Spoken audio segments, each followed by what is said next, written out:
This is the Puck Junk Podcast.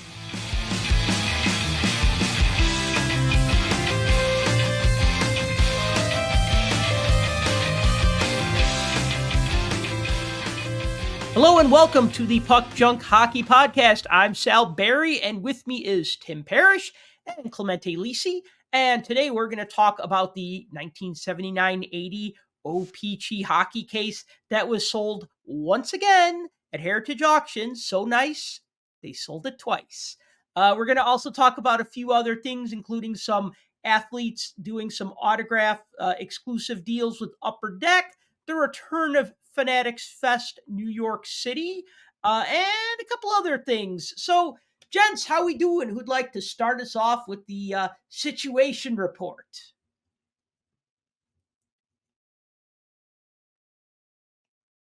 Just go. Tim never has anything to say, so go.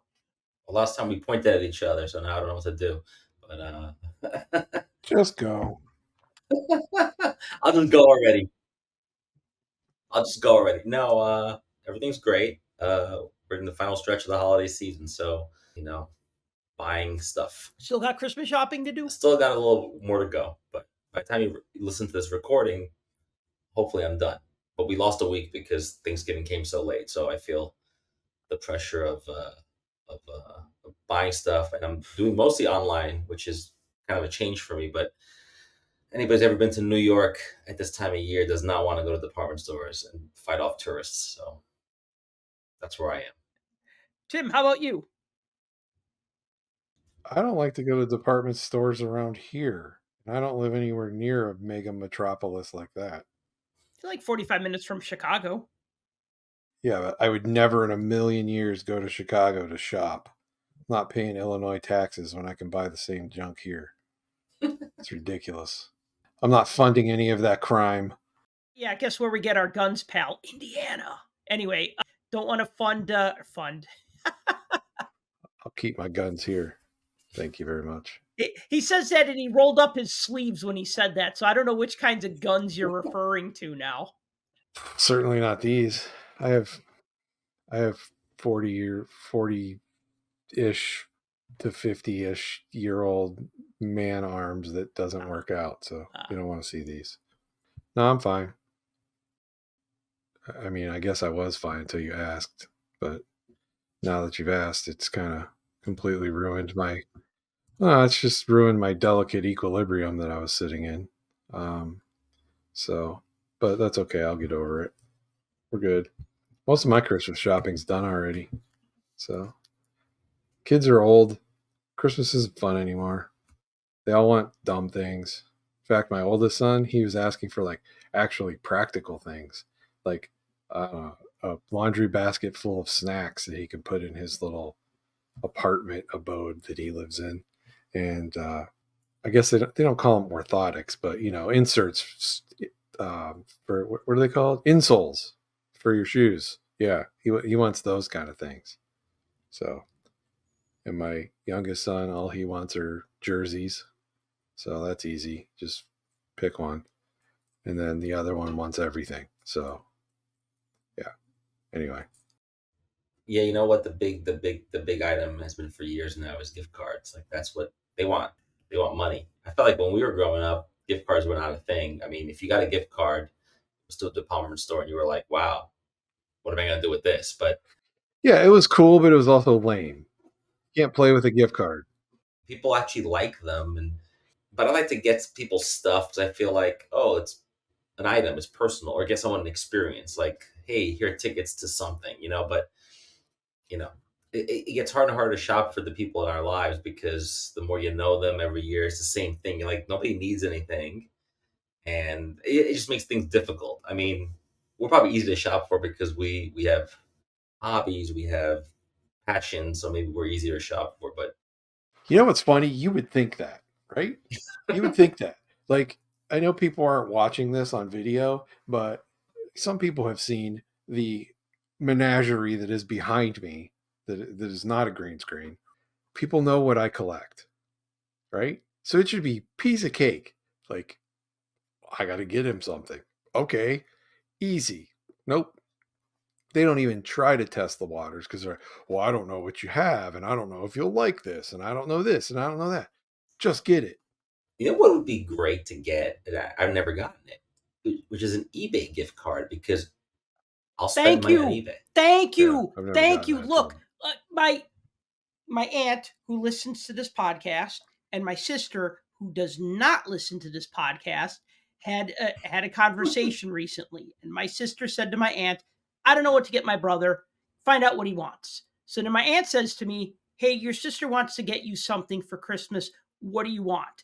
And I said, "An eBay gift card," just without even thinking. That's what I said. And my aunt said, "Really?" And I said, "Yes, because I can get what I want. For a small amount, I can get a smaller card. If it's a bigger amount, I can get a bigger card or a box of cards or whatever." I said, because eBay has everything that I want. Like Amazon is not going to have vintage cards, and anybody who's selling boxes on Amazon, they're usually gouging. They're usually kind of like Overpriced. right. They're overpriced, right? So then you kind of buy other stuff that you either kind of need or more practical stuff with an Amazon card. Although some people like my sister are addicted to Amazon, so they always like buying from them. But I said that. I said, I want an eBay gift card.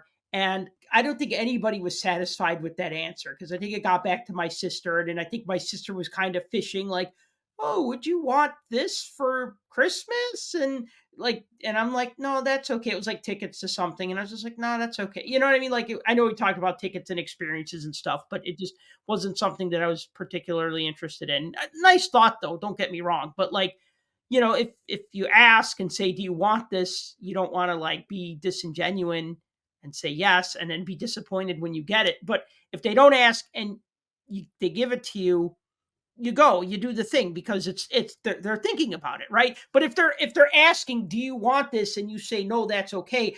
I think that's acceptable, don't you? I think, yeah, I mean, look, I read your mind. I think no one's ever gotten me an eBay gift card because I don't think the people in my life have any clue how much money I'm spending on eBay. And you don't want them to know. Exactly. So I'm looking at it as a way to offset my spending. They don't have any clue. They think like eBay, that's lame. Like, what are you buying? Junk? What are you buying? Old stuff? It's like, no, when you have a hobby, eBay is the place you look. Like it's the place, like it's the garage sale of the internet. Like I'm gonna go, that's my first stop. Yeah, I wouldn't mind that. Maybe listeners have the same feeling about stuff, right? In terms of I wouldn't mind the eBay gift card or even like an Amazon gift card or something. right, somewhere you can spend money on the hobby. Because I'm going to use it and I'm going to buy something that I can actually utilize. Yeah. We've just decided we're getting the kids like a couple of the things they asked for and then just giving them money. That's what I'm doing. Yeah. A couple of things that they asked and then the rest is just padded out by, But you're right, as they get older. We gave up the one year, I think it was the last year or the year before, and we just gave them money. Yeah. And you would have thought it was like the greatest Christmas ever. Oh, really? Yeah. We're sitting here, like my wife and I are sitting here like on the couch, like there's nothing to open. We feel bad. We feel guilty, and they're just like, "Yeah, money." And they're like throwing it up in the air like they're rich and stuff. And I'm like, I'll tell you this. Yeah, my sister has a 5-year-old and I enjoy shopping for him because it's like, oh, like Lego. yeah, it's fun. It's fun. And like, I get joy out of that because when they're little, Yep. it's more fun. As they get older, Yep. much like Halloween, it's less fun. 100%. But if anyone's listening and they want to drop us some eBay gift cards, we're all open to that. Yeah, you can find us all pretty easily on social media if you need our payment details or our eBay usernames or whatever. Speaking of buying for kids, my brother's wife gave birth to a little baby girl earlier this year, and so I'm probably going to see them, yeah, around the holidays for sure. But I was at a store and I made an impulse buy. I saw a Pikachu doll, like a stuffed Pikachu that's maybe about 8 inches tall. And I saw that and I said, "Oh, this is perfect for my niece." Because even though she doesn't know what Pokemon is yet, my brother, who's 14 years younger than me, was obsessed with Pokemon. So I'm like, this is kind of one of those gifts that's like for the parent as well as for the kid. You know what I mean? Because I remember when my brother was 10 and I was trying to find him like anything Pikachu, So it was, I kind of got that feeling like, oh, yes, I have a little relative who's a baby, and now I can shower her with all the cool toys. You know what I mean? Especially like the older she gets, you know? Yeah. It's funny though because we complain about younger people in our lives getting older and not appreciating the gifts we want to get them or whatever. But like at some point in our lives, I remember Christmas went from being a holiday about toys to where it became about food and drinking. Like I don't know when that happened, but like I love Christmas and this Christmas season because of the food. And I mean, I'm Italian, Yeah, so there's a lot of food, but yeah, for all that stuff. And so, at some point you make the transition from toys to cash and cake. So I don't know. yeah. Because when your kids are older and if there's no other kids around, It's kind of done. like what do you do? Done. Like, yeah, that's kind of the situation that we're in. Right. Most of the kids are much older now, so but no one's old enough to have grandbabies yet. So There you go. So knock on there'll be a wood. gap. The Even though gap. this is The glass, gap. Yeah. yeah. I made the transition. For me, it was from toys to hockey. Because The sports. Yeah. The I sports. Yeah. discovered Yeah. hockey 2 weeks before. So my birthday is January 27th. So I remember Christmas of '88. I remember like the two things that I got. I remember my mom bought me. Remember the Ninja Turtles toys from the '80s? Yeah. She bought me the blimp, the turtle blimp, which was like this big inflatable thing. Wow. Well, and I remember like I opened it, I put it together, I inflated it, and I was just kind of like, yeah, I'm just not feeling this. Like I had the figures and I was a fan of the turtles and I had the figures and I'd draw them, I'd use them as artist models to draw because I was obsessed with the Ninja Turtles. So I wanted to have the action figures. I didn't really play with them. I was a little too old to play with toys at 13, but like the turtle blimp, I'm just like, yeah, I'm not feeling this. So I returned it. And, I'd get video games because that was also another big thing when you're like preteen years and teen years, especially growing up in the '80s, whether it was Atari or Nintendo or Sega or Super Nintendo or Sega Genesis. But then Christmas of '89, by then I discovered hockey like 2 weeks before my 14th birthday. So then, like, my aunt took me to a game for my 14th birthday. And then that Christmas, like later that year, like 11 months later, it's Christmas of '89 and all I got was hockey stuff. And I was fine with that. I didn't miss like not getting an action figure because it was like cool, an all-star jersey and a Blackhawks jersey and the NHL guide and record book. But I think it's easy when you have a kid who's obsessed with like that one thing, whether it's rock music or sports or something, because it kind of narrows it down a bit. Yeah. No, totally. And then we all have that. In my teenage years, I got a lot of sports stuff for Christmas, and that was great. And it's funny because that's a passion that's kind of remained, obviously, for most of us. So that's kind of I almost look more fondly on that than all the toys I got as a kid. I can barely remember. I mean, there's moments I remember like when I got some certain stuff, but you outgrow it, and it becomes kind of like in our case, we have a passion that's sports or hockey or whatever. So yeah, no, I know we talked about that in last year's holiday episode, which people should go back and listen to if you haven't, because that was fun to go back down memory lane and talk about all the hockey stuff we got at Christmas. You're right on the food and drink though, because that's all we've been talking about. We're making a ham. Do we also make a turkey? Right. Is that going to be too much? We're like trying to figure out who's responsible to bring what, Right. because we host Christmas at our house. Yeah. But the main thought of discussion is every year we make a special drink. Right. So this year, my wife's working on, I don't know, some top secret martini recipe. Yeah, I do. We do that. My wife and I do that for Christmas because we're Italian. We kind of locked into traditional meals, but we'll do that for like Super Bowl. Like the Super Bowl's in a certain city or certain teams. We'll try to make a food from that city or that team, or we'll do that for the Oscars. We'll do something. One year we did a whole theme. We tried to do a whole theme of like, can we take a movie title and make it into like a dish? So some years it worked out nicely. Like Fun. the year American Sniper got nominated, I was like, oh, American Snapper. So stuff like that. So it's like, can we make meals that match the food, match the movies? But Christmas, I'm Italian, so we eat a lot of fish. So that's what I'm. See, I would have done American Snacker, and then it just would have been all snacks, and that would have been okay. That's good too. I like that. Funny you said that about all the fish. Andrew Mangiapane was doing an interview on NHL Network Radio, and they were talking because they keep doing interviews with different players, and they ask, Right. what's your Christmas He's the weird tradition? guy who and eats this, fish that. on Christmas. Oh my God. He was talking about the whole spread and everything that they have, and it's like all this seafood stuff. Yeah. I'm thinking that would be amazing. Yeah, like That'd be clams, so calamari, awesome. lobster. Oh yeah, that'd be The so works. awesome. Yeah, the works. Here I am stuck with my ham and green bean casserole. I'm going to Clemente's house. We're going to a restaurant, so we can all have what we want. That's good too. I want to talk about Fanatics Fest because you brought up experiences earlier, like getting people. Oh, the ultimate experience. Right, the ultimate fan experience. It's Fanatics Fest NYC. Not to be confused with Fanatics Fest Pittsburgh. Oh, wait, that was canceled. Or Fanatics Fest Orlando. Oh, wait, no, that was also canceled. So I don't know why they need to say Fanatics Fest NYC because there's only one Fanatics Fest, and it is in New York City. So this Fanatics Fest is coming up June 20th to 22nd, 2025. It'll be held at the Javits Center in New York.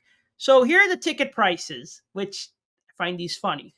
Okay, 1 day adult, $60 for 1 day. Okay, so it's a 3-day show. Or $30 for kids. Okay, that's like what an adult would pay for the National for 1 day. $30. Okay, anyways. 3-day pass, $150 for adults or $65 for kids. All right. VIP, $500. I don't know what a VIP gets, but what does admission get? Just in? What does admission get for $60? Just in the door? Right. Just gets you in the building. So you can't go to any of the talks or any of that kind of stuff? Hold on. But you But didn't let me everybody finish. can, You didn't let me finish these ticket prices okay. because there's also the Platinum VIP, which start at $3,375. What? Let me repeat that. $3,375, and I'm going to have to start doing videos again because your expression, Tim, was priceless. That's like 2 months of a mortgage payment. Okay, so wait. I don't remember if this was last year, but I know that last year, anybody that was VIP basically got in half an hour early, which got you almost nothing because they did do giveaways that if you got there early, you can get in line for. The problem was all the dealers got in line for all the good stuff, so it didn't help. And then I heard the goodie bag was super lame. So I don't know what you're getting for $3,000. I mean, it's kind of, and then all the experiences, all the theater stuff, all the talks, everybody goes to that stuff. I mean, you don't get priority. So I don't know what you're getting for all that, but I would not, if you're going to go, just get the regular base admission. And you don't need to go for 3 days. 1 day is enough. Hang on, I'm looking at the tickets pages right now. Fanatics Fest NYC Platinum VIP Experience. Exclusive Platinum VIP Experience Lounge Access. Dedicated entrance granting early entry. Exclusive pre-sale access to autographs and photographs, although they misspelled photographs as protographs, unless protographs is something new that only Fanatics does that I don't know about because I'm just not cool. Protographs, photographs, whatever. Okay. They're like prototype photographs. Yeah, protographs. I like it. Platinum VIP Tops Jumbo Box, exclusive Platinum VIP gift bag, and more. Then I'm going to click on details. And then it says here, step 1, number of guests. Okay, we'll just say 1. Okay, proceed to next step. Okay, let's see, autocomplete. Yeah, total guest. We'll proceed to the next step. What are my ticket upgrade options? Doesn't give me an option to upgrade. Step 4, number of guests. Actually, that's funny. It defaults to 0. Okay, that's a very bad form. How many guests are buying this VIP pass? 0. It doesn't have 1. Right, 0. It should default to 1. So it's just, there we go. Yeah, total guests 1. Okay, so step 3, hang on. I want to see what my final cost is. Proceed to the next step. Oh yeah, $3,375. Add to shopping cart. Wonder if there's going to be sales tax on that. I don't know. Check out. Let's see what happens. Subtotal.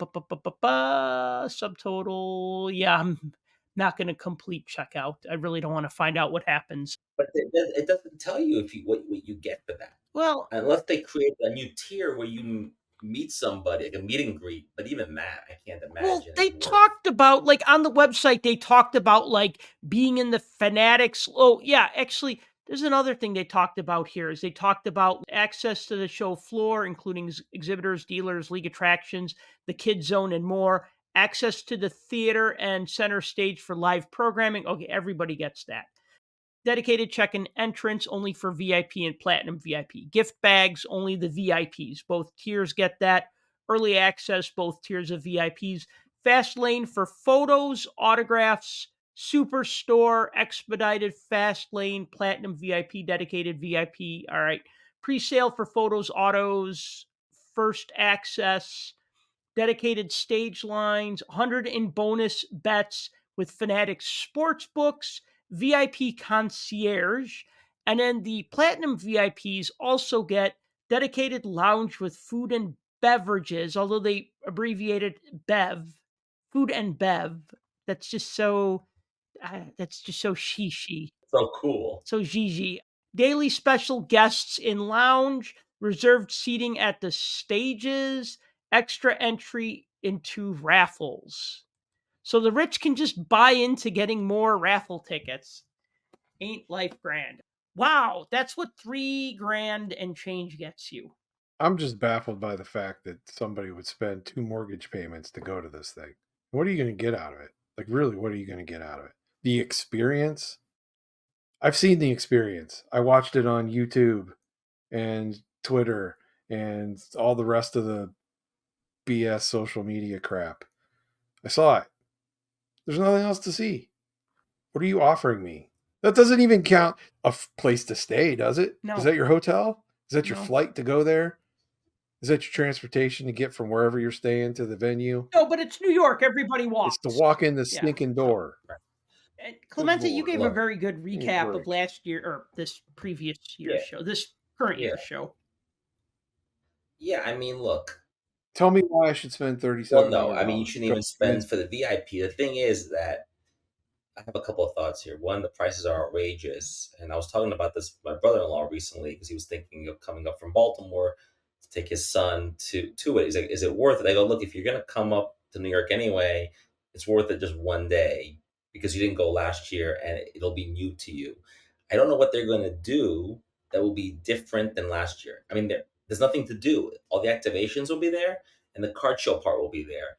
And I remember they said to me, well, we want to integrate both more, so maybe we'll give out free cards in the activation section. So aside from getting some, free packs at the MLB booth, nothing will change. If you went this past year, there's no reason to go to year 2. There's no reason. Wait, what do you mean integrate? They're going to integrate like the fun stuff? Integrate meaning like, the big thing that I wrote in my story was how like they were like, yeah, the card part and the activation, the FanFest part are like 2 separate shows. We want to integrate it more. Yeah. So my guess will be, and they were like, maybe we'll give out packs at the various activations, or maybe I'm thinking maybe they'll take the card show part and kind of mix it in more, because otherwise you literally could have gotten the card part and never went to the other part and vice versa, which defeats the purpose of trying to integrate fans into the one experience. But one thing I wanted to point out, remember when we were at the expo and they had that Sidney Crosby challenge, like near the like next to like dealer booths? Yeah, that was bad. Dealers were miserable because you had people trying to shoot pucks into a dryer. Sometimes they'd shoot it into the dryer. And making noise. And they were making noise constantly. And it kind of like startled me. And the dealer looked at me. He says, yeah, we've been listening to that all weekend. All day, right. And people that were like across from that activation and next to it were hearing boom, boom, boom all day. So if Fanatics wants to do that, dealers are going to be unhappy. And maybe they don't even know about this because they don't talk to the expo people probably. And they don't do recon because Fanatics knows everything. The other thing too is it looks to me that Fanatics Fest is just a New York thing because they've only had one. Now they're having another one in New York. Like you mentioned, the other ones got canceled, postponed, whatever. They were thinking maybe LA or London, but that's not going to happen. And this is going to happen. We should mention it's happening June 20 to 22nd, I think, are the dates. It's happening 2 months sooner. It's happening a month before the national. Yep. So in a way, it it's not happening 2 weeks after the national, but it's happening a month before. So once again, people have to choose between the two. And look, if you're a card person and you collect memorabilia and you're not going to Fanatics Fest for that. It's not worth it. I live in New York. I'll probably end up going. I'll probably end up writing about it. But I just don't know what they're going to offer. It's different. Yeah, it'd be different celebrities and different panels. It only carries you so far. And these prices sound to me like they realize, hey, if we got 75,000 people to come last time, if we do the math, maybe we can make more money because this is going to cost a fortune. I think that's the real reason why they haven't had the other ones. This is so expensive to pull off. And what are you going to do? You're going to get Tom Brady to show up again? Great. Gronk's going to show up again? Okay. He came this past year. I don't know what they're going to do. And to me, this is a huge just fanatics party for the company. And it's basically a big what contest. Like, hey, we're so great. I think Fanatics Fest will never be like Comic-Con in that it travels. It'll just be a New York thing, which is fine. The first year was such a big blowout. I don't know what they're going to do to make it different. And if you're a card person, you can go to the White Plains show and get the same thing. Well, New York is such a big enough area. You got like 8-10 million people in the region. So you get a fraction of that. It could be profitable. What did you say? 60,000 people last? They got 75,000. 75. But you know what also happens the weekend of June 20th to 22nd? The Chantilly show. Same exact weekend. And that's a prominent show, isn't it? I mean, I've never been to it. People from New York go to that. I mean, I've gone to it from New York. I went to this past June. I was in Chantilly. So that can siphon away people. I mean, look, last time it happened in White Plains was the same show as Fanatics Fest. So they don't care. Well, no, Fanatics is going to do what it wants to do, but I have not been to the Chantilly show. I have not been to the White Plains show. Would you say that those shows are at like the same level as the Chicago Sports Spectacular? Like, it's a big regional show with 30 signers, maybe 300 or 400 tables. Like, it's big. So if you have a card shop and you're going to set up at a show, are you going to set up at Fanatics Fest or are you going to set up at the Chantilly show? I guess if you were New York, maybe you'd go for the one that's in your backyard. Well, it's funny you say that. Depends. If you're one of Fanatics diamond dealers or whatever they're called, they will make you show up to Fanatics. I'm only here because I have to be and here. You will not have a choice. Tim makes a good point because I'll tell you, at Chantilly and White Plains, it's dealers. But at Fanatics Fest, a lot of people that had tables were brick and mortar shops had tables. Yeah. And that never happens at a normal card show because I think of the allotment. I think they were trying to be a good neighbor. You want your allocation? You better show up here. I'm sure it had something to do with What do you mean brick and mortar? I don't follow. No, but there are people who set up at shows that they're just dealers. They have no store. They're just dealers. Right, but you're saying everybody at the Fanatics Fest who was set up. Most were stores in the New York, New Jersey area. And then they had dealers that came from like California or stores from the West Coast. I'm like, you came all the way here for it? That tipped me off as maybe this is about Fanatics, Tops, like being a good neighbor. That's the impression. Being a good soldier, but okay. Being a good neighbor. Yes. Yeah. I'll tell you this. I will gladly pay them the $3,700 if it gets them to stop sending me 38 emails every single day. You could just click that unsubscribe button.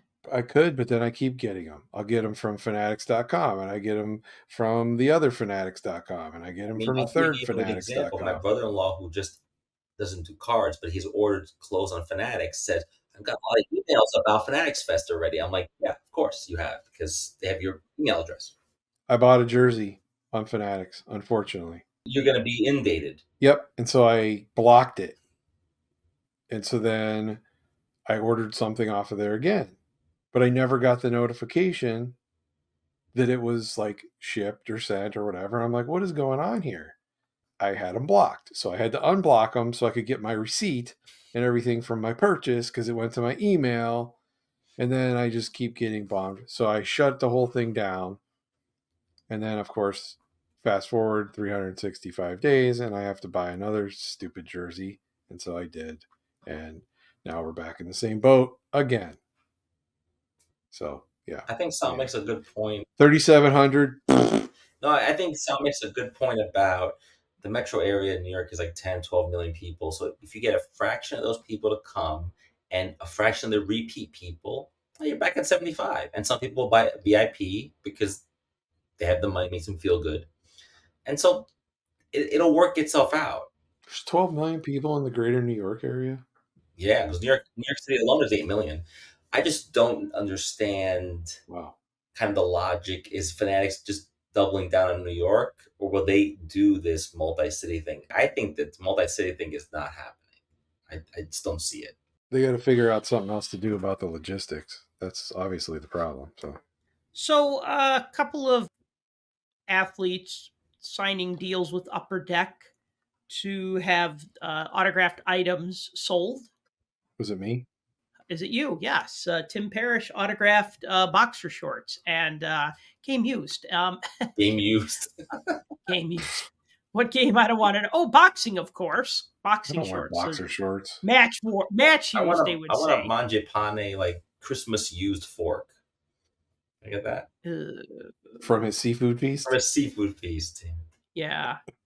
Unwashed like a The jersey. Italian American Museum would love that in New York. They would. Love to have that. But anyway. So Matt Sundin, Maple Leafs legend, signs memorabilia for Upper Deck. So I believe is an UD exclusive athlete. Did anybody else find that one strange? What? I did. Sundin? I It was did. just like a weird. Like, why? I mean, yeah, Sundin's a great player, Hall of Famer, great career, all this.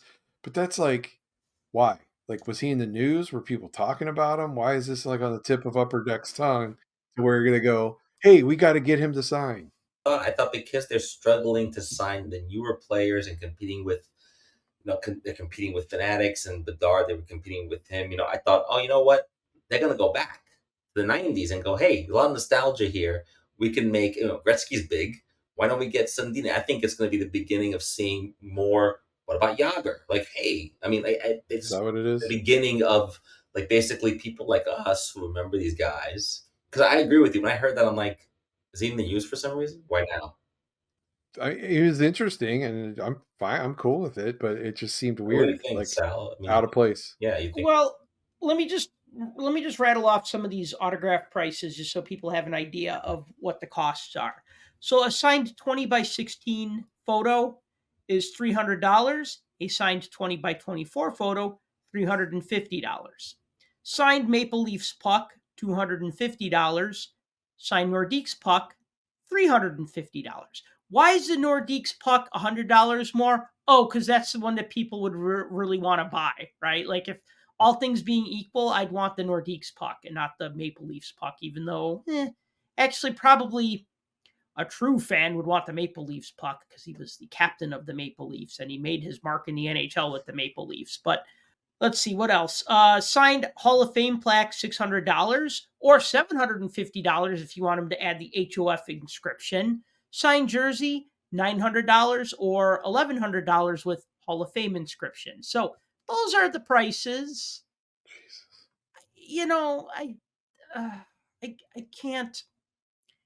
I can't stomach those prices. I mean, then again, I'm not the guy spending $3,000 on a platinum VIP pass to Fanatics Fest, but like I'd look and I'd go, oh, okay, I think a signed Matt Sundin photo would be really cool, right? Like as a Maple Leaf. And okay, $300 for the 20 by 16 one. And I go, I don't want to spend that much on Matt Sundin. It's almost like if you're going to spend that much money, you're going to spend it on something you really like. I'll give you for instance, like last year at Upper Deck's Black Friday sale, they had this big stretched canvas print photograph of Grant Fuhr that was autographed. And it was a Black Friday sale. It was $100. Oh my God. I jumped on that in a heartbeat because it was this big freaking canvas, nice close up of Grant Fuhr, and it's autographed in silver. And it was $100.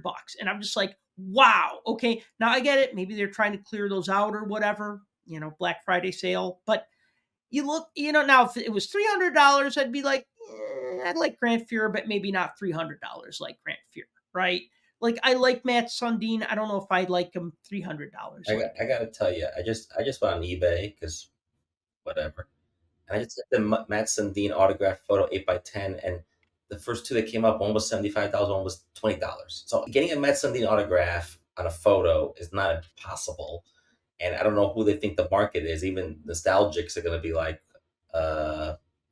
But Okay. it's UDA, and that's why the upcharge. Okay, but technically it's not a photo. It's like a photo print. So like sometimes they're like collages and they're like unique Okay. and only You know, Upper Deck sells it. I bet you at the National they'll have, if they want to blow it out, they'll have his like photo there, and they'll have signed stuff there on display, and that's fine. That's great. If you're a hockey collector and the market in Canada is big, obviously for Upper Deck, then it makes sense.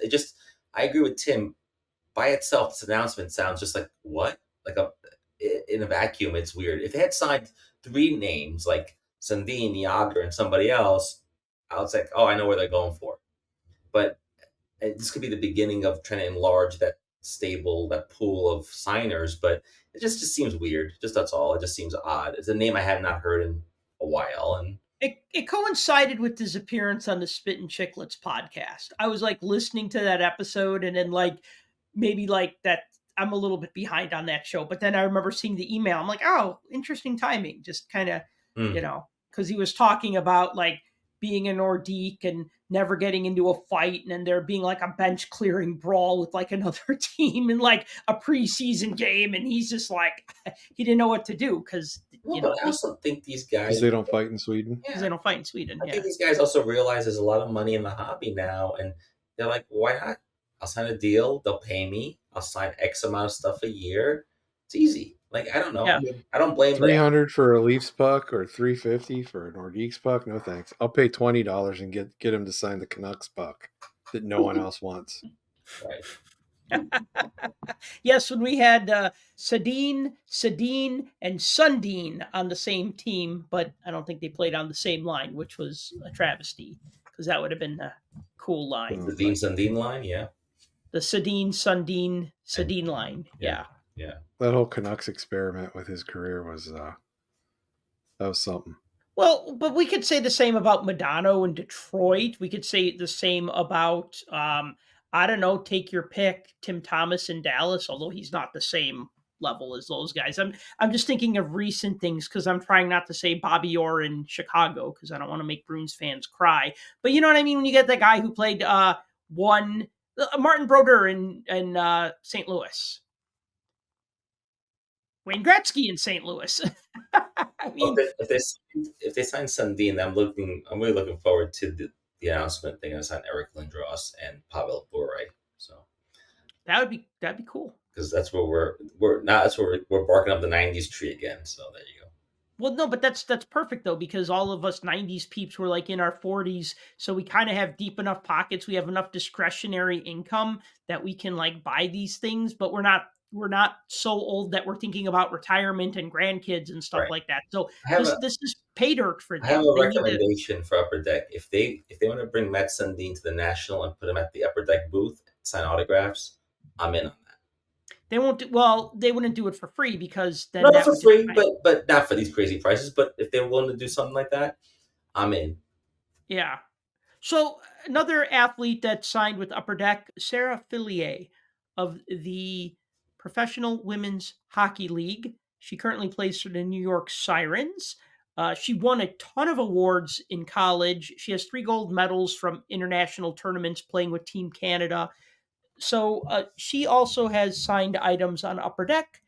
These prices are as follows. Signed puck, $100. Signed 20x16 photo, $125. Signed jerseys between $300 to $400.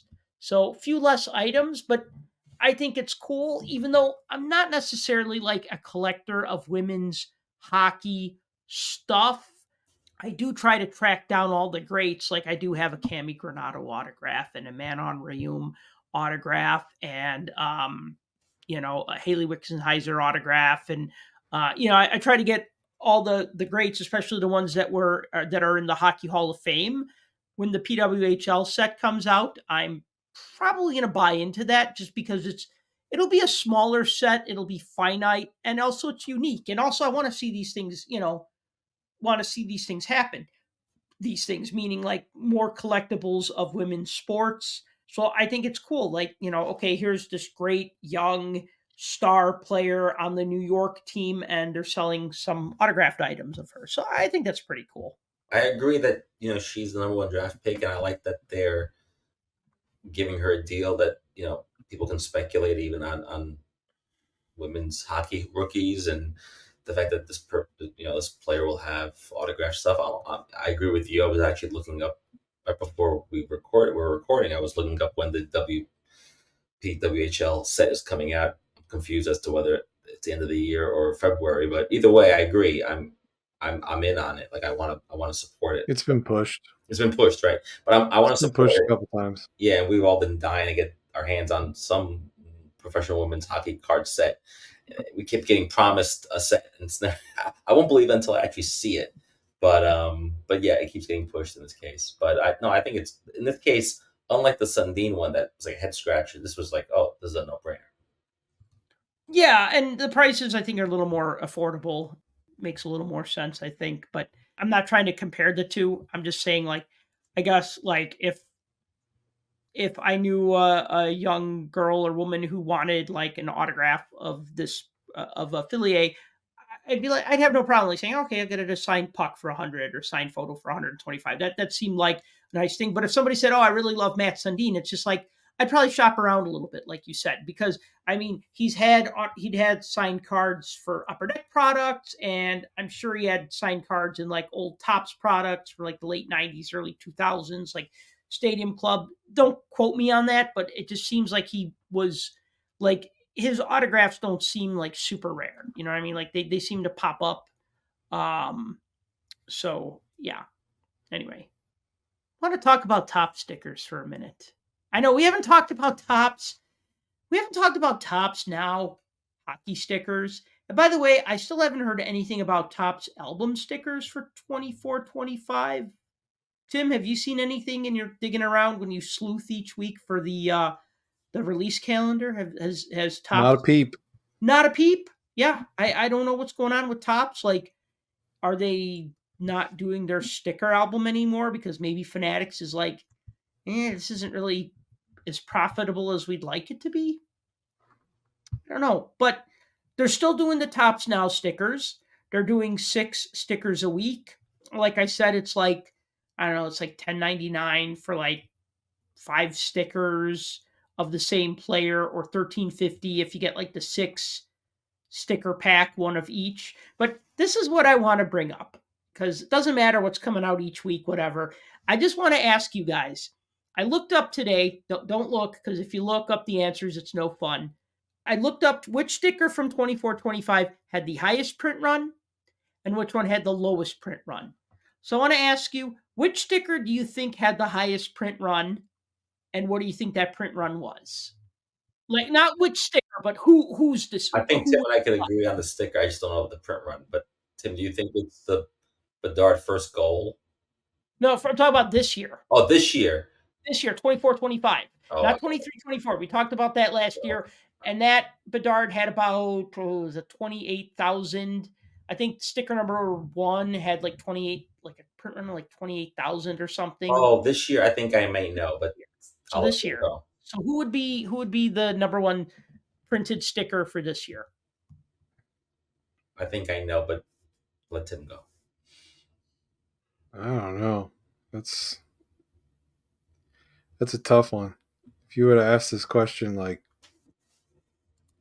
3 months ago, I probably would have said something completely different. But I don't know. Is it a recent one, or is it one from like the first run through? Well, there's only been like 50 stickers. We're in like week 9 so we're like week 9 or week 10. So there's only been about 50 or so stickers so far. All right, so Kalende, what player do you think? Yeah, I think it's either the Crosby 600th goal or the McDavid 1,000 point. Nope, neither. Wow. Oh my God, you guys are not thinking like investors and or speculators. Because we're not. That's why. But anyway. I mean, unless I was going to say the Macklin Celebrini one, but yeah, that's the one. I don't know how. Sticker number 6. His debut, like what? Yeah, gets assistant debut. He got an assist in his first game, so they need one. So what do you think the print run is on that one? If Bedard's first Topps Now sticker had like a print run of 27,000, what do you think the Macklin Celebrini first Topps sticker? I'd say half that. That's a fair guess. Tim, what do you think? Yeah, I was going to say 14, like 12 maybe. 14,000. Okay, it's 8,247. Wow, even lower. My, how the mighty have fallen. Yeah. Okay. So Wait, which and and that that's the was best, and that's the best one. Oh boy. yeah. Oh Yeah. boy. Yeah. Well, I don't know if you remember Clemente a few years ago when he would do this every single week. And what's the print run on this? And I'd be like 4,000, and it'd be like 46. Yeah, I remember the numbers were like ridiculously low. Yeah. Yeah. And then the next one, okay, 328. No, 6. And it'd be like, what? Like, yeah, I bought them all. And 6, I bought like them that all.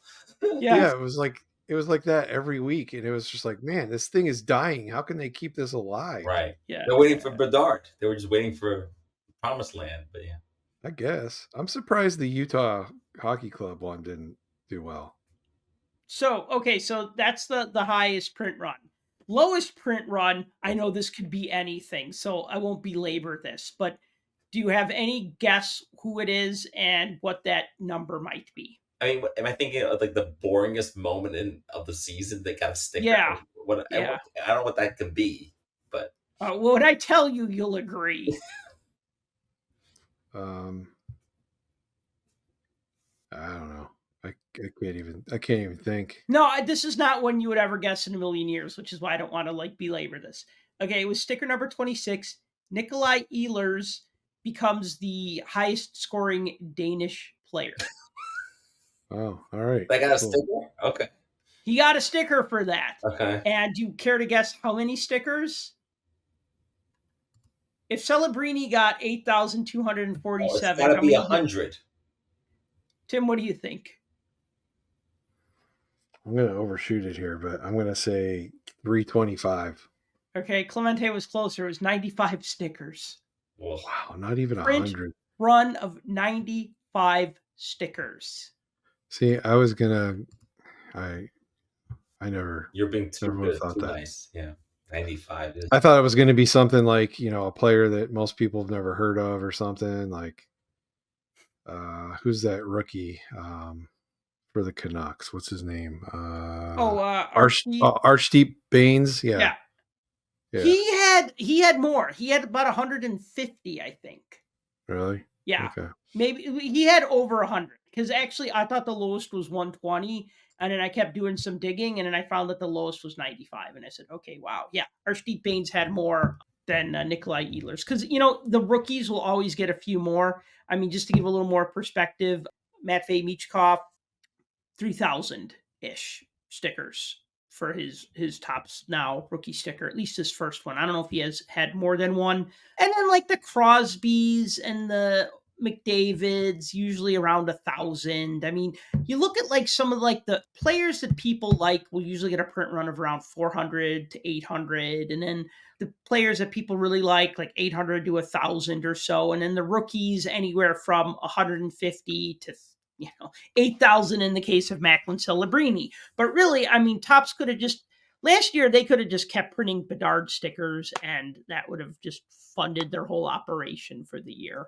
But they haven't made one this year yet. And he's actually kind of having a good season, even though everybody thinks he's underperforming. He's on a crappy team and he's like a point per game player. But oh my God, that's terrible for some reason. They're holding him to the Crosby standard of Crosby getting 100 points in his second year, and Bedard's probably not going to do that, and that's okay. Yeah, and that's kind of part of the issue is he is on. Okay, it's a team in rebuilding. They're bad. I mean, you watch them probably every night that they're on, and I've watched them too much. They're not good. They're just not good. And the Penguins are awful this year, and the Blackhawks are just not good. I don't even know how to describe it. Wait, didn't the Penguins just roast the Canadians 9-2, like in recent memory? Yeah, but then they turn around and lose in overtime to Ottawa and get skunked against. They're probably going to lose tomorrow against LA. I mean, you never know who's going to show up, like which team's going to show up, which team's going to play. You just never know from night to night. There's no consistency, but like with the Hawks are just bad. So you have this bright spot on this team and he's got no help. He's got no help around him. they brought in a bunch of veterans to try to bring in some leadership and show this kid how to be an NHLer, and it's like, ugh, fire the coach. What's that going to do? The team's still bad. Right. So I don't know. There's a lot of that going around. It's about ready to happen in New York there, Clemente, right? Yeah, Laviolette's getting fired and Coach Q's going to get hired. That's what I hear. Rangers are on the skids too. I mean, they're not nearly as bad as the teams you just mentioned, the Blackhawks or the Penguins, but the Rangers are in a bit of a skid now, and they're looking to trade some players. But it's funny you mentioned Bedard and the Blackhawks, because I was talking to our friend Drew on TTM Cast, and I was on there recently, and Bedard kind of came up in terms of like where he is in terms of values, and I said, I'm curious to know, and I mentioned you, Sal, and I said, I wonder, how patient Blackhawk fans will be with this rebuild, because they've gotten a few parts here along the way that I thought was going to make them better this year. I'm not saying playoff contender, but better than I thought. And I guess the question is for you, like, this reminds me a little bit of like when the San Francisco Giants were like a lousy team, but they had, a great player on their team. When you have a great player in your team, like Barry Bonds, you're willing to say, okay, you know what? Doesn't matter, we don't make the playoffs, but we have Barry Bonds. We get to see him hit home runs. It's like seeing Bedard score goals is great, or a point a game, but you still want to be in the playoffs, right? So I was curious, like, when a Blackhawk fan's going to say, okay, enough's enough. Like, we need something here. Well, I think that if we just look at the recent history, this century, right? So they were a pretty terrible team from say like 1999 to 2007, and they drafted Patrick Kane. They didn't make the playoffs in 2008, but they kind of made a push at the end, and we kind of saw that good things were coming, right? Because we had Kane, we had Taves, we had Keith, we had Bufflin. Things are kind of starting to fall into place. And then the next year, 08-09, they made the playoffs. They lost to the Red Wings, but okay, this is good. We're getting better. And then they signed Marian Hossa, and then that was kind of like, they added other players too, and other players got better and stuff. But like, so really, like, they really turned it around in like a 3-year span. I don't think that's realistic, but I think Blackhawk fans would say, well, it took us about 3 years last time. We'll give them 3, maybe 4, maybe 5 years this time, right? Like, I think the thing is with like hockey teams, you want to see progress, right? And if you see progress, you're happy about that. And I think when you think you should be there, like the Rangers, right? The Rangers were the best team in the regular season last year, and then they don't win, right? They don't win in the playoffs. They don't win at all, right? So then you get frustration when you have a team that is consistently good every year, but then in the playoffs they just implode or explode or whatever, right? Then I think that's when you get really frustrated. But I think right now, I think it's kind of like that's all right. They're learning. They're getting better. We got some guys to be excited about. So I think I think a couple of years is fine. The thing I wanted to say though is that I don't think Tyler Bertuzzi is the answer. I don't think he was ever the answer. When they signed him for $4 million, I was just like, okay, I get it. Big, tough forward. They even put him on a line with Bedard, and he did absolutely nothing with that opportunity. They put him on a line with Bedard and Teravainen, right? Just keep your stick down and be open and crash the net, and one of those guys will find you, right? And it just didn't work out, right? So I don't know. Like I questioned some of those free agent signings. I was just like, TJ Brody, he's still playing? Oh, yeah, I guess he is. And we signed him. Patrick Maroon, love the guy. Would have loved him more 5-10 years ago, but okay, I like him. I'd like to see him in a Blackhawk sweater. Okay, I'll let that one slide. But, Teuvo, never wanted to see him leave. He's back, and that's fine because, he was a player I would have liked to have seen remain with the Blackhawks. So, yeah, I don't know. It's just, I think it's just a waiting game, just patience, And I think here's the only discourse I have please with that. Please. Yes, it is a waiting game. Yes, it takes a while to do a rebuild. But here's the difference. When you're in the middle of a rebuild, if you can put still something exciting out there that the fans are going to get, revved up about. Yeah, you have Bedard, but you put nothing with him.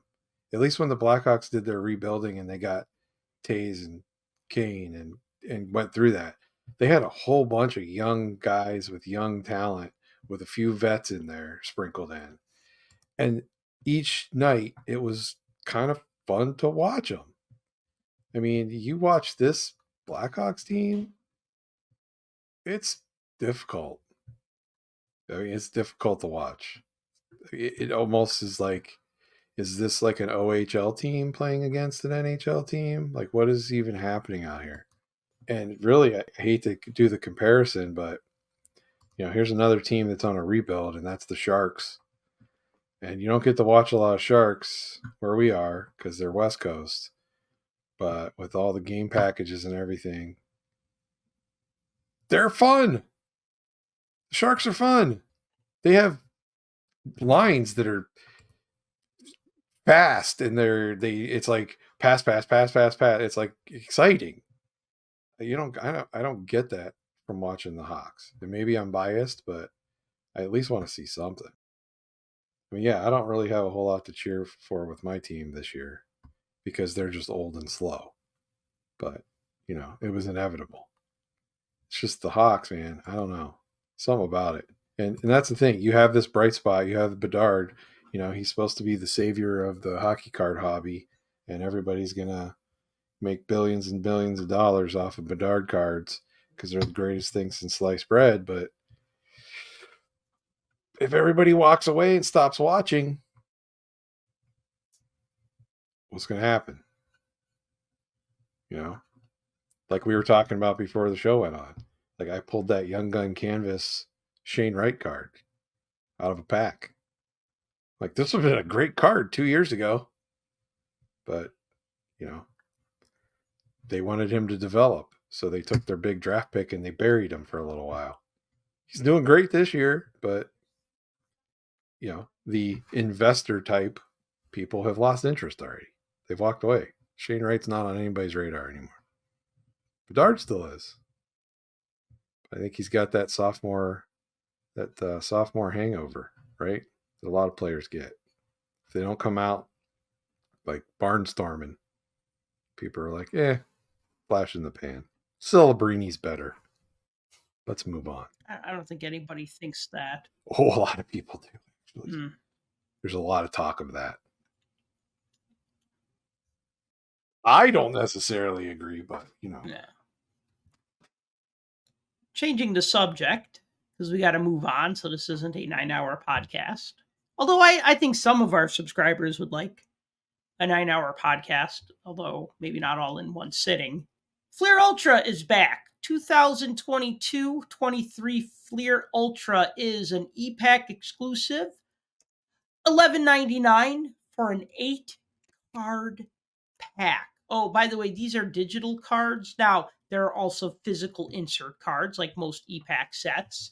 And then the digital cards, 250 card digital base set. But you can combine like 5 copies of a card to make it into a colored parallel. And then you could like merge the different parallels to like make different parallels and stuff. So it's just kind of like one of those sets where like you get digital base cards, but if you get 5 of each digital base card, then you can meld them together for a whatever foil, red foil or blue foil or rainbow foil. I forget which one is the lowest tier. Blue. Blue? Yes. And yet there was a lot of silver foils on ComC. So. Oh, maybe silver. Silver then blue. Yeah, silver then blue. Okay. One thing that I think is noteworthy is that they have a retro insert set based on the, I'll call it classic because it's the 90s now and 90s can be classic, right? And then I don't mean classic trading cards like classic sports, but 92-93 Fleer Ultra had a really cool design. I don't know if it was a cool design or if it was just cool because it was the first design for hockey. But I like that design. So every time I see something in that design, I get a little teary-eyed and I go, oh, cool, I want to collect all of those, right? So there's a 92-93 retro set. What was that other set you were telling me about called Bag of Chips? Yeah, the Bag of Chips cards. Bag of Chips, like all that in a bag of chips. And it shows like a player holding up the Stanley Cup. and they're like superimposed on like a bag of chips, like a bag of Doritos. And some of the chips are shaped like the Stanley Cup. Isn't that ridiculous? I love it. I love ridiculous. Yeah, it kind of looks like a bag of Ruffles.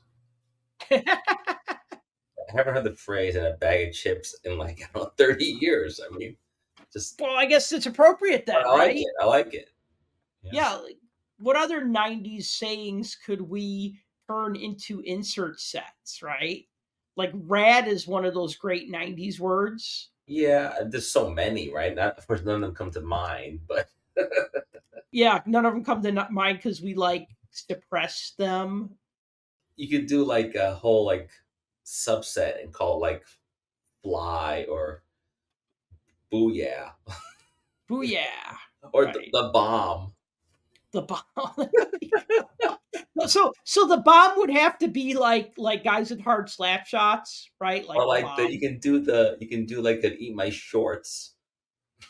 You know. I would take those over Cultrate. There's a set called Cultrate. Oh really? Is that Cool trade? No, Cultrate. Like cult rate. Cultrate, which means Oh. sharp and pointed, like a Ugh. skate blade. I don't remember. Oh. I don't okay. I don't Yeah. Yeah. Okay. yeah. Yeah, Yeah. they're really digging into the thesaurus. Somebody had a thesaurus on their desk at Upper Deck, and they were looking at things, and they're like, "Well, this word's not copyrighted, so let's put that on They there." should make a set, like I said, called The Bomb, and then it could be the Yo MTV Raps kind of motif if they can get that cleared with pro set people. Well, they just make it close enough to, you know. Close you don't have enough, to be- you know, like, but because let's be honest, guys, like every set we talk about, all the inserts are like 90s stuff. So, I mean, that's what they're doing. Right. Yeah, and these are no different because like all the ultra car, you probably looked at them. You know, the Rookie Reflections, the Padman, Scoring Kings, Ultra Stars, Wave of the Future. They're all included. They're all in there. So you have all that plus the Flair showcase. They're making current players or also past ones, or just current. A little, mostly current, but there's some past players mixed in. Yeah, it's a current set. I bet you Madsen leans in it. Oh, maybe. I know there was a Think so? Chris Chelios that I'm like, oh, I'll have to pick that up. Oh yeah, of course, yeah. The seeing double cards are kind of cool. Oh yeah. What's the one that looks like it's a die cut jersey? It's looks like the jersey. There's one it looks like a jersey, and then it's got like the player superimposed over it. It kind of reminds me of like Oh, Future Faces, I think is the one. you're yeah, thinking but of. there was like some Pinnacle insert like that from way back when, but I can't remember what it was called. And There've been a couple of those. yeah, Yeah, the Future Faces have some throwback versions. So they have home jersey, away jersey, and then there's throwback. And the throwback ones have like retired and Hall of Fame players. Well, that's cool. I'll probably be scooping up some of the inserts that I want on EPAC. I don't have, or excuse me, on ComC. I don't really have the patience or the money to spend $12 for 8 digital cards or 7 digital cards and a physical card. And, you know, to the people who want to bust that and try to get the autographs and the big hits and whatnot, more power to you. Thank you. You're doing God's work by opening this product, putting the cards on ComC for 30 cents each. And then I can just kind of like, I like to just talk about being that bailing whale that just swims around with its mouth open and just like eating the fish, just like not even chewing, just swallowing all the fish. Balls everything up. Right. That's me on ComC. Like, oh, I want to complete my AHL set. Ooh, 32 cents, 38 cents, 34 cents, 27 cents. You know what I mean? And yeah, I love it. So yeah, but somebody has to do the heavy lifting. And I thank you for those of you who do the heavy lifting. So you're saying breakers do have a place in this hobby? Yeah, they do. Well, but Ooh, look at the time. Time for me to go. All right, see you guys. no, not I don't know about the breakers so much because they'll just take the low end stuff and throw it in the trash because that's really not what they're after. Well, they're not doing EPAC breakers. You know, They're not doing EPAC stuff, right? I know you. Ooh, you know, should we though? There's a conversation. Should we have breakers on EPAC? Ooh, interesting. Well, you know, when I talked with Upper Deck, they told me they don't sell to breakers. Ever? At any level? They sell to their diamond Mm. dealers and they sell to their distributors, and that's it. They don't But sell. They don't do If you any break direct a case selling. of Upper Deck Series 1, they're getting that from somebody else then. Yeah, they're not getting it directly from Upper Deck yeah, because I they're asked getting them. it from the distributors. Right, the distributors turn around and sell to the shops.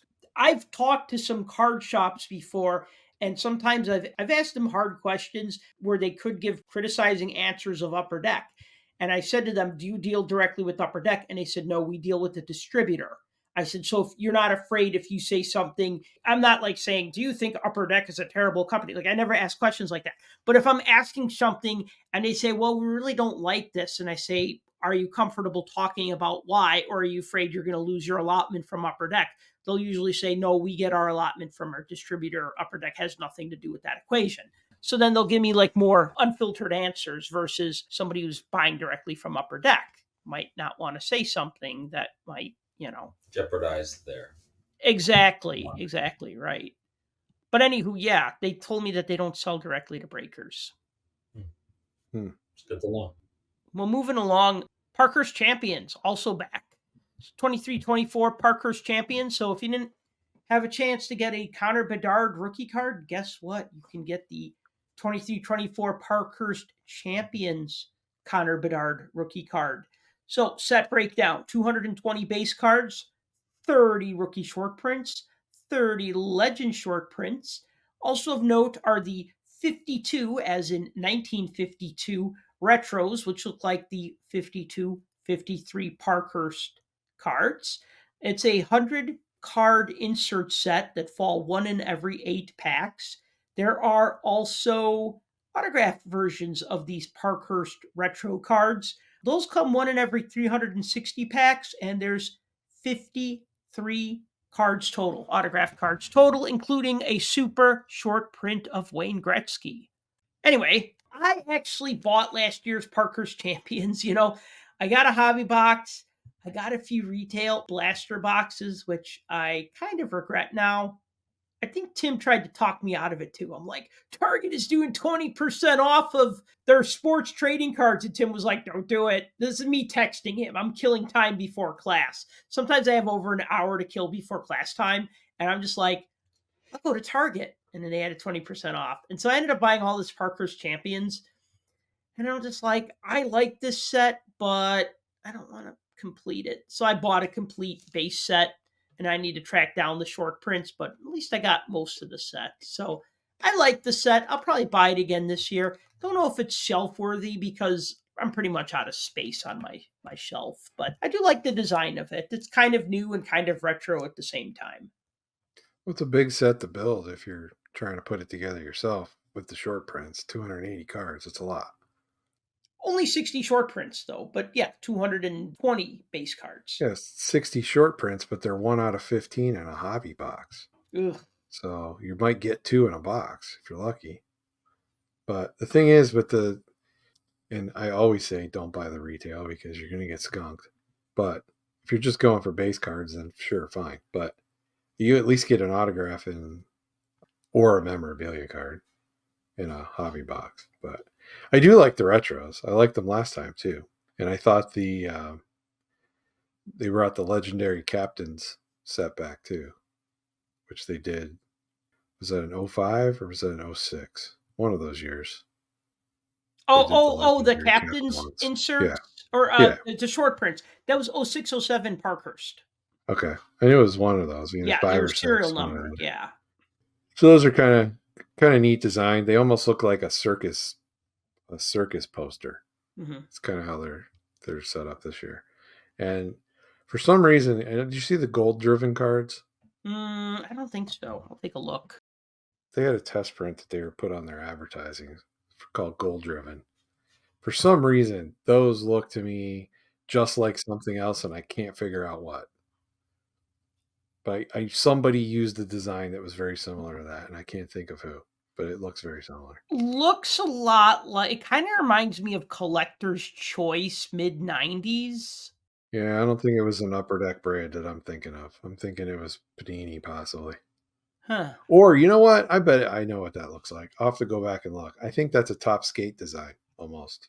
Hmm. I'm going to have to go back and look because now that Top Skate went bye-bye, the Topps Archives app comes in handy because they rolled all of your account over into Archives, so you can still go back and look at your cards with air quotes.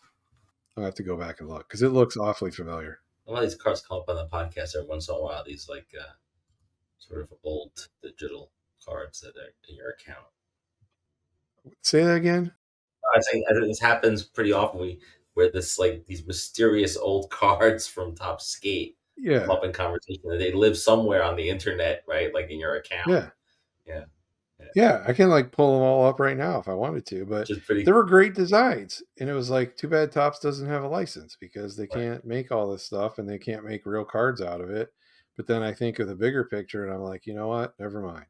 Yeah, exactly. Yeah, exactly. Yeah, that's a good point. So, like, would I like Stadium Club hockey? Absolutely. Yes. Would I like Finest hockey? Would I like them to bring Gold Label back, even though everybody hates that? What's the trade-off? Yeah. The trade-off is billions and billions of cards. That's the trade-off. Yeah. My other question is, you mentioned in this set there's a Bedard rookie. When are we going to stop with Bedard rookies? Like, are we going to see them in 2025, like sets with rookie cards? I mean, I know the cup isn't out yet, but this is ridiculous. Like that, whenever 23, 24 years later, there's still rookie cards coming out of a certain player.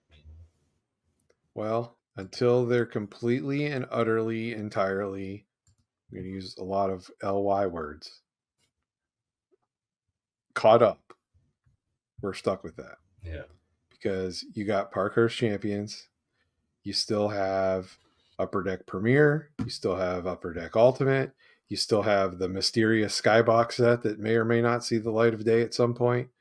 You still have Clear Cut, you still have the Cup. Yeah. So, I mean, most of those are higher end products. Right. But, I mean, every single one of those, that's Bedard's rookie year. So, yep. Well, yeah, they're going to squeeze that all they can. And like I said, I'm surprised they didn't think of a few more sets that they could create or old sets that they could bring back. I mean, yeah, bring back Collector's Choice. Bring back Power Deck. CD-ROMs of all your favorite stars. Would they give you like a thumb drive instead or something? I don't know. What's the modern equivalent? What's the modern equivalent of that? There isn't one. Yeah, what do the kids use these days? What's that? What do the kids use these days? The cloud. Oh. Like, you know what you can do? You can make it into like a cell phone case. The image could be on a cell phone case. You know, because that'd be kind of cool. Collectible cell phone cases. There you go. Why not? Just download it directly into the chip in your brain. Yeah. I have that card. Where is it? I'm looking at it right now. With your Google glasses. No. Yeah, there you go. So let's talk about this O-Pee-Chee case. The case of the O-Pee-Chee case. Oh boy, it's back. Yes. Way back in February, we did a whole episode about a man who bid and purchased air quotes, finger quotes, sealed case or complete case of 7980 O-Pee-Chee hockey cards for $3.72 million. Then a couple months later, it's like the guy hasn't completely paid for the case, or maybe he hasn't paid for the case at all. We're not sure because we're getting mixed reports. Then it turns out he didn't pay for the case of O-Pee-Chee cards. So it was put up for auction again, a second time by Heritage Auctions, sold for $2.52 million on December 5th. So I talked to somebody at Heritage and I said, well, the first time it sold for $3.72 million. The second time it only sold for $2.52 million. Are you disappointed? And he said, no. He said, because that first auction doesn't count because the guy who bid and drove up the price to that point didn't have the ability to pay for it. He didn't buy it. He didn't honor his bid. So it doesn't count, right? Like that was an artificial inflation of the price. So he says, this is my contact at Heritage. So he said that $2.52 million, that's great price. It sets a world record. So the record for a sealed case, I know you know the answer to this, Clemente. Tim, do you know what it was? Not how much it was, but what set it would have been. like a full case of. Highest auction price for a case of, well, now it's this O-Pee-Chee case, but before that, I can't even imagine. I would say something old baseball, I would imagine. 86-87 Fleer basketball case. Oh, okay. Sold for $1,789,717 in August of 2020. Oh, so you're right in the thick of the BS. So Right in the thick of the BS, but also Jordan rookies, right? Yeah, so perfect storm, right? So we got Jordan rookies, and then this one we got it was the last dance. It was the last dance impact. Yep. Yeah, and everybody thought that they were gonna get a Jordan rookie and get it at PSA 10 and sell it for $1 million. I don't know. Just a couple of fun facts here, or maybe just a fun fact. The original buyer was banned from Heritage, and I just think that's fun. Like they just said, "Yep, not welcome to bid in any of our auctions. You don't honor your bid." Now, the other thing they said is that I said, so if somebody doesn't pay, if somebody buys something on Heritage and they don't pay for it, they get banned. And he said, not necessarily. It's a case by case, no pun intended here, but it's a case by case basis, right? Like, what's the situation? Why wasn't it paid for? How much is it? Whatever, right? my son actually bid on it, and I didn't really. This guy was doing interviews, like that's why it was. Yeah. That's Yep. my axe to grind. Yeah. Is that the guy who won again, finger quotes, air quotes, whatever. He got all the publicity, to just win something. And then everybody's talking to you. And it's like, oh, yeah, and I'm a real estate guy, right? So anything that makes you sound cool or better draws attention to your business or draws attention to you in like a good way. Like, hey, this guy just spent $4 million on hockey cards. Let's talk to him. That's interesting, right? I would love that publicity. You know what? I don't even want the cards. I just want the publicity that would generate. Right. So this guy got to ride that little bit of publicity, or that quite a bit of publicity in our realm. He got his 15 minutes of fame. Right. And then that 15 minutes of fame became 18 minutes of fame because it's like he's not paying for it. Oh, I'm trying to find somebody to buy it. I want to see if Drake wants to buy these cards. I want to see if maybe Gretzky wants it, right? Oh, God. At some point, though, it tarnishes your reputation and it basically destroys your integrity. Yes. So I don't know about you, but if I'm looking to hire a realtor and the realtor that steps forward that I need to hire is the guy that shirked out on a deal for an auction that he bid on in good faith. Yeah, or you Google his name and you're like, oh, this guy. I got news for you. Yeah. He ain't going to be my real estate agent. I mean, that's just me. But maybe other people aren't like that. I don't know.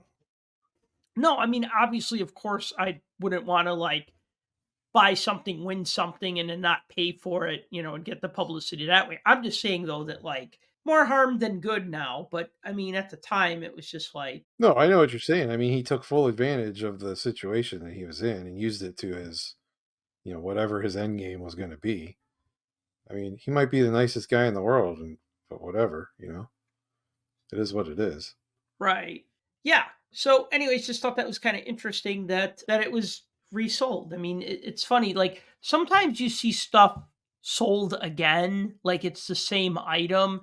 Like I hate to keep using this example because it's just an old example, but the Hannes Wagner card that was bought by Gretzky and Bruce McNall, right? Oh, you mean the one that PSA graded that was trimmed? That Yes, one? Oh, that yeah, one. okay. First card they ever graded. Yep.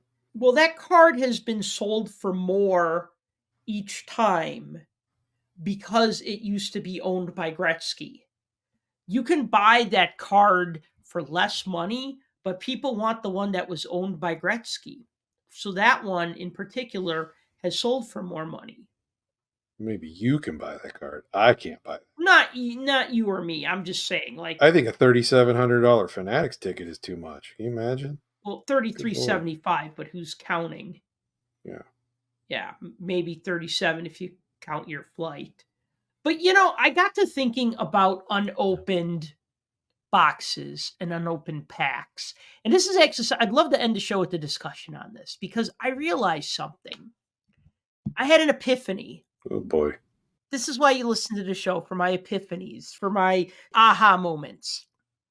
Sealed packs and sealed boxes of cards are the wine collecting of trading cards. Think about it. It's wine collecting for card collectors. I need to phrase that better, but you get the gist of it, right? Because do wine collectors buy a bottle of wine and drink it right away? I don't know anything about wine. No. Clemente, you should know this because your family's Italian and you like food. Yeah, we and drink stuff. wine all the time. Yeah, no, Wow. I know what you mean.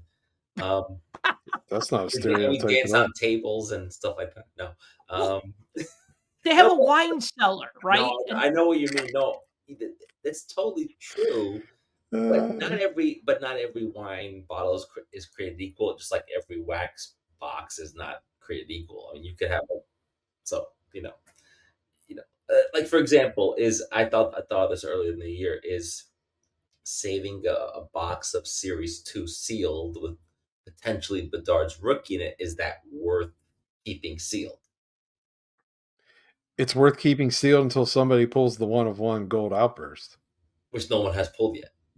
Right. So you could have it in your sealed box. Right.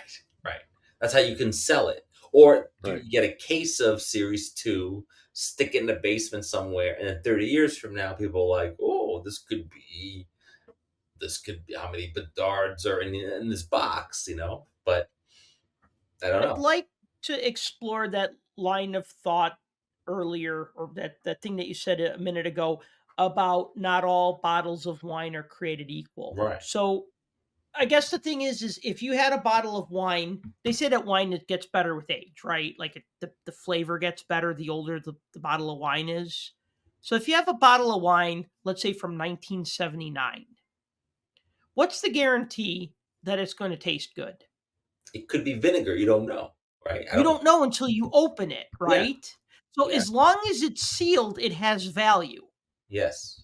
Once you pop that cork and pour a cup of it or a glass of it, It's gone. right. So when you have that sealed box of 79 O-Pee-Chee Hockey, let's not even talk about a case. Let's just talk about a box of 48 packs. That's our sealed bottle of wine. Once you open that box, pull out a pack, open a pack, see that all the cards are miscut, the gum is sticking to it, to one of the cards, you can kind of extrapolate that the other 47 packs are probably going to be in similar condition, right? Yeah, you're gonna have I mean, or miscut, and especially in that year. So there's your vinegar right there, right? Yeah. So it's like if you open a pack and that first pack is garbage, they're probably all garbage. I mean, you know what I'm saying by garbage. I yeah, mean, if one pack is bricked, they're probably all bricked. well, like for instance, like I got it was a box of 96, 97 Donruss for like a complete steal. This was like during that pandemic time, right? And I was debating if I wanted to open it because there were serial numbered inserts. And Tim, once again, talked me out of it. He said, dude, you can get all of those inserts. You can buy those inserts. He goes, but once you open that box, pull out a pack, open it. If they're bricked, guess what? They're all bricked. And now maybe That Tim is such a smart guy. such a smart I guy. should meet him someday. Yeah, you'd like him. He's funny. He sounds like he's really cool. He's all right. He does good sometimes. But you know what? I mean, the analogy you make is perfect, but I have to say, and I've kept sealed wax before and I've sold it, whatever. I mean, never like this amount of money, and right now I don't own any sealed wax at all. But it just feels like it's the opposite of what I'm in the hobby for, which is about the car. It's not about sealed boxes on shelves. And I mean, I understand that's, and the fact that this case even exists is kind of miraculous. The people that had it didn't even know they had it probably for a long time. Yeah. So And that's the thing. You, me, and everybody, I shouldn't say everybody, most of the people listening are in the same boat. Like, this is like, wow, this would be so cool. Open all these packs, get all this stuff. That's not why people are buying this, because there's no way that any of the people that would buy it to open it and collect everything can afford that. So this is an investment purchase. But you know what I would do? I would open the box, but not the boxes. I would maybe sell Open the the case, individual but not the boxes. boxes. I'd open the Yeah. case, but I think Yeah. I would keep some of the boxes and sell some of the other ones. But you're right, Sal. The whole purpose is you will never open this thing. And that was something we talked about, I think, originally. Yeah, Was well, we what did. would you do? And I think that's the And way, but I don't know. I think you're right. I think someone bought this box and we don't know who the buyer is. So unlike last time, this buyer is not flapping his gums all over television. yeah, This I buyer don't will either. then take this box, save it, and in 2 years you'll see, or in 3 years, or 5 years, or so whatever, it'll pop back up and it'll probably be worth more. And people will be buying this case for years to come without ever opening it because I agree with you. The moment you open it, you're losing money. I don't see how you recoup everything out of it, because all that's really going to get you anything are those Gretzky's. Let's be honest. Not the Bobby Smith rookie card. Yeah, I mean, you got a couple other minor things in there. You got Gordie Howe's like last card and Right. that kind of stuff, but Bobby Hall, whatever. yeah. Jerry You know, Cheevers, Ken Dryden. you're gonna have. I mean, what did we say? 25. Best case scenario, you might get upwards of 30 Gretzky's out of there.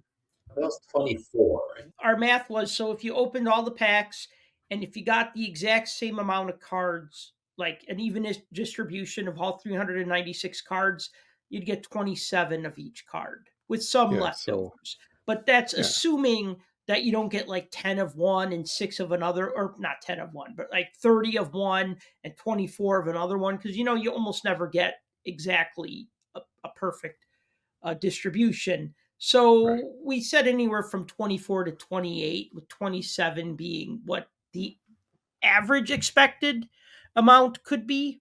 So Yeah, so you pull that many, and I mean, look, these aren't going to be PSA 10s. They aren't going to be BGS 10s. There aren't going to be anything 10s. You can hope for a high grade on some of them, maybe, but even still, you're not going to get your money back out of a full case like that. So I'm kind of on the same wavelength as Clemente here. Open the case, keep 3 boxes, open them yourself, sell the rest. Sell them as individual boxes. You can still make some of the money back. At least have some fun with it. Yeah, if you're gonna open in one, I would do it like at the National. I would do a box break there. I don't know. I would try to get as much mileage out of the one box I'm opening because the Make other it an ones- event. Make it an event. I mean, do something. Sell tickets to it. Call it O-Pee-Chee Fest. I Rent a mean, place in New York.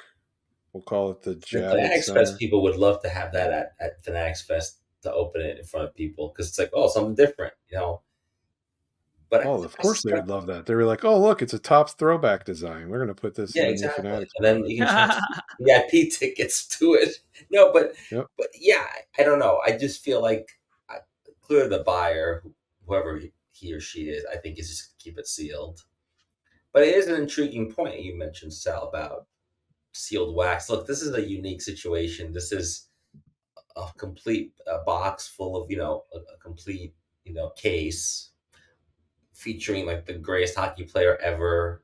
It's a rookie card in there. I mean, this is like a unique set of circumstances that I think you can't replicate by buying another case of, like I bought a Bedard case of his Young Guns cards. It might not hold its value. And think of the storage costs unless you have a huge home, how much of this, I mean, like you mentioned wine, but rich people have wine cellars and they have space. right. People don't have that. People who buy it, unless you own a store and, you get your allotment and, people who own shops make more money selling this stuff than they do holding on to it. Right. So hobby shops. Well, and it's also a different era too, because you're definitely not going to get that many Bedards out of a case.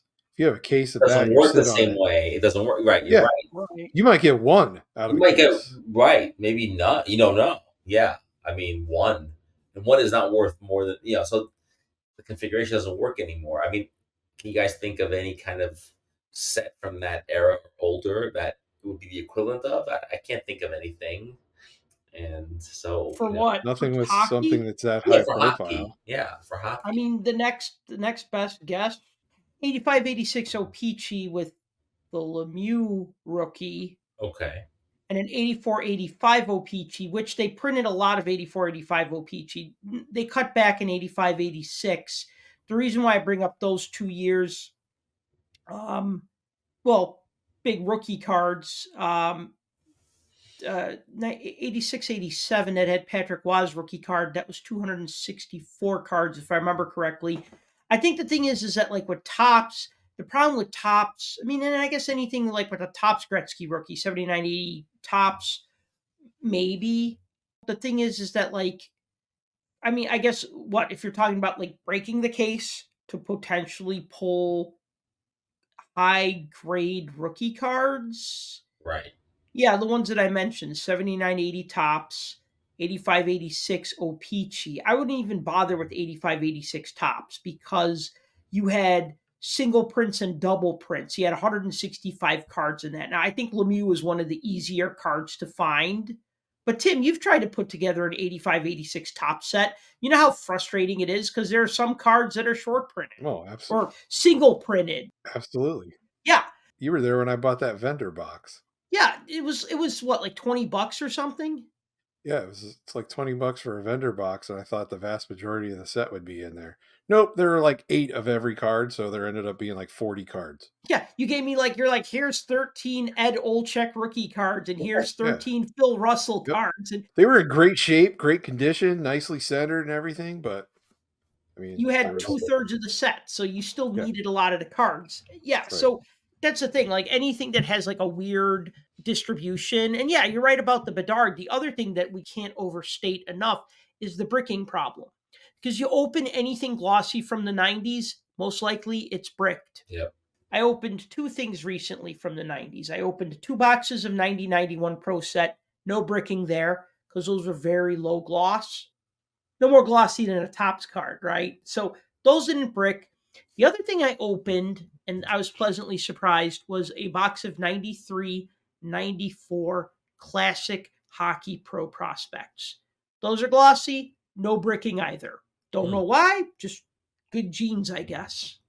So it can happen, but if you're going to buy a product from this year or last year and hold on to it for 10, maybe 10 years, it would be okay. But, you know, I mean, there's Yeah, stuff from the late that 90s. UV That's, coating, it's going to stick together. yeah. Anything that's got that UV coating is you run the risk.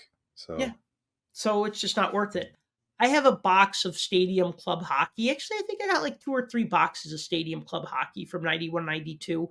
It's not a great set. I mean, it's all right.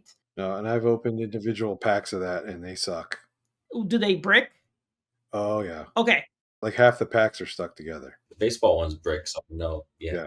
So you just saved me because I think I bought like a box for like $5, and then I think I bought like another box for like $12, and I don't know why I bought them because I have the full set, but I'm just like, this might be fun to break. You just You got to know be what? careful pulling them apart. You kind of have to like flex bend the pack a little just to give it that little breakaway feel. But you do have paper loss because of inevitably some of the cards Yeah. they make that Yep. sound, and then you're like, Mhm. oh no, and then there's like white dots. You're like, oh, Yep.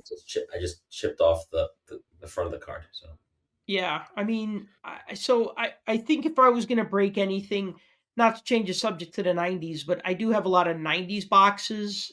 Not a lot, like maybe just like a bin full, so maybe about 20. I guess that's a lot.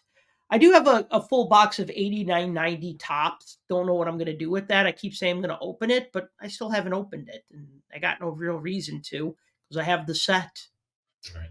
That'll be okay. That one won't be bricked. And then I got a lot of 90, 91, and 91, 92 Upper Deck hockey. That doesn't brick either. I think. No, No. they didn't start glossy until 93, 94 with Upper Deck hockey. Right. I think I have a box of 93, 94 Topps Premier. I got no reason to open that.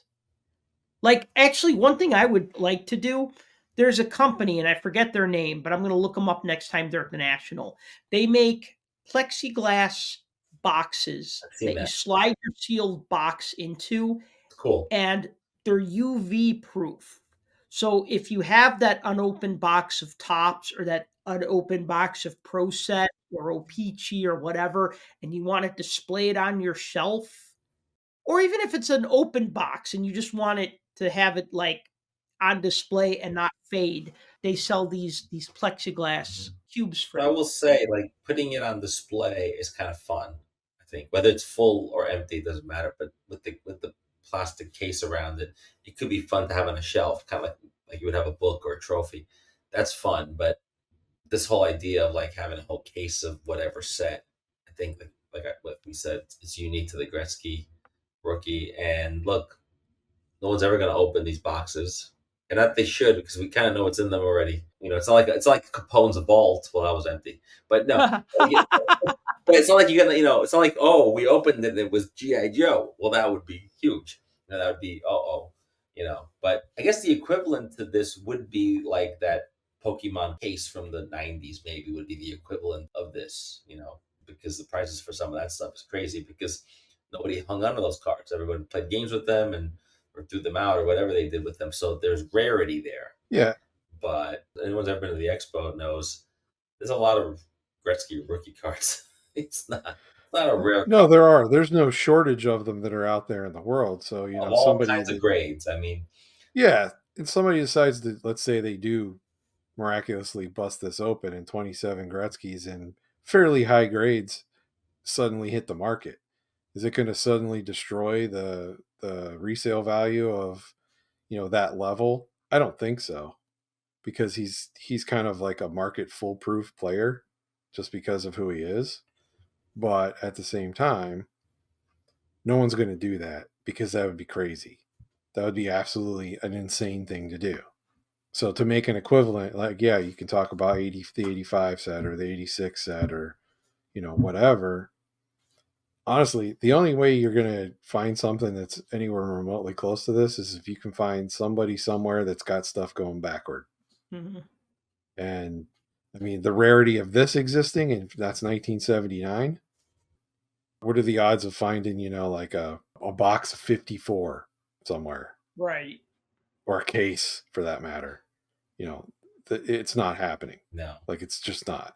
I shouldn't say it's not because, you never know. You never know. That one person that finds a barn in the middle of upstate New York and, there it all is. But I don't see that happening. So. All right. Well, this was a good episode, guys.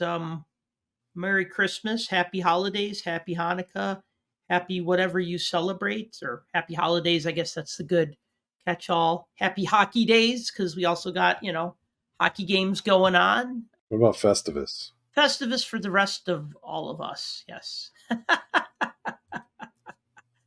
I hope everybody gets what they want for the holidays. Guys, any last thoughts before we go? All I want is peace on earth and goodwill toward men. And women, I guess. And eBay gift cards. eBay gift cards. And eBay gift cards. And to all a good night. And I will say this. Die Hard's not a Christmas movie. Ooh. Boom! Die Hard is a Christmas movie, and Nope. Sudden Death is a hockey movie. Sudden Death is a hockey movie. Die Hard's not a Christmas movie. Thank you. Good night. All right, we'll save that argument for the new year. Until then, thank you for listening to the Puck Junk Hockey Podcast. As always, if you've enjoyed the show, please be sure to like and subscribe. Please feel free to reach out to us on social media. I'm at Puck Junk. Clemente's at Clemente Lisi. Tim's at The Real DFG. You can also subscribe to the newsletter at puckjunk.com/newsletter. And until next time, collect what you like.